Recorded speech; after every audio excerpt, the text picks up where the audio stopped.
YouTube channel, no?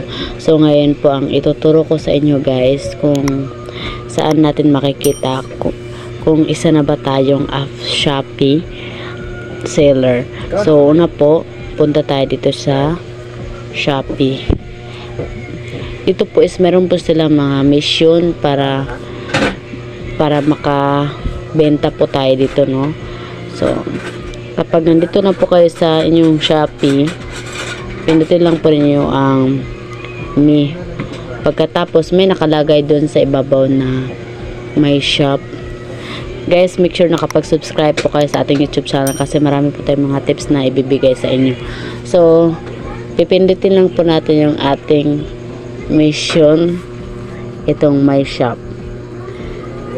Kanina pa ako kanina pa ako natanggap ni Shopee na pwede na ako magbenta dito. So, binigyan ako ng Shopee ng mission. Ito po yung aking mission. Kailangan ako makapag-upload ng mga product na 5 pieces na product. Pero ang na-upload ko kanina is 1 pieces pa lang na product. So, dito po is kapag mag-upload po kayo ng mga product, so dito lang po ninyo, pinutin lang po ninyo yung start.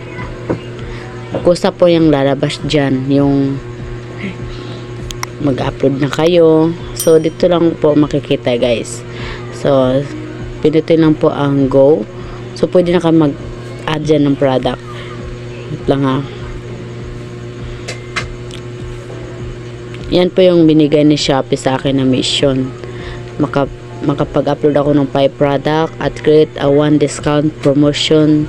So, mag-create tayo ng parang magbabayad kaya yata ng 100, ganun. Fulfill 1 orders. Kapag may nag-order sa atin ng 1 is pwede na maglagay si Shopee ng ads. Pass the case the seller Shopee course. So, pipindutin lang natin yan, bump. Basta yan po yung lahat ang makikita nyo guys kapag isa na po kayong seller sa Shopee. So pagkatapos po ng isang 1 mission, so mayroon pang 2 mission, no? Kailangan pa natin yung i-unlock. So dito po natin makikita yung mga na-ship na ng mga orders natin, to ship at cancel yung mga orders natin na kinancel, at return review. So my product. So kapag pinindot po natin yung my product is lalabas po dyan yung mga products na ginawa natin kanina. So my finances. So dito po natin makikita guys yung mga pera natin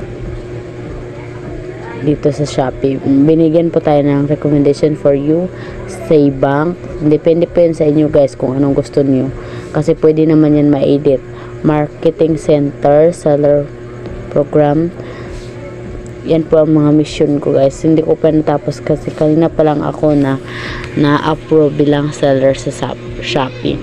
So guys, sana po mag-follow kayo sa aking Shopee account, Jean Balaga 540. So yan po yung aking Shopee name.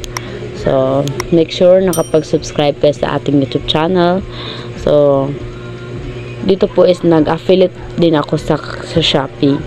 So kapag pindutin po natin ang affiliate, so dito po makikita po natin yung mga orders. Extra income ko na rin itong ating affiliate, no? Income. So hindi naman ako nakapag-share ng mga video, picture ng mga products. So 1 lang po ang nakalagay dyan. So dapat sipag-sipag lang talaga kapag isa tayong seller at affiliate sa Shopee. So, yun lang guys. Huwag kalimutan mag-subscribe and like sa aking YouTube channel. Thank you for watching. Bye-bye.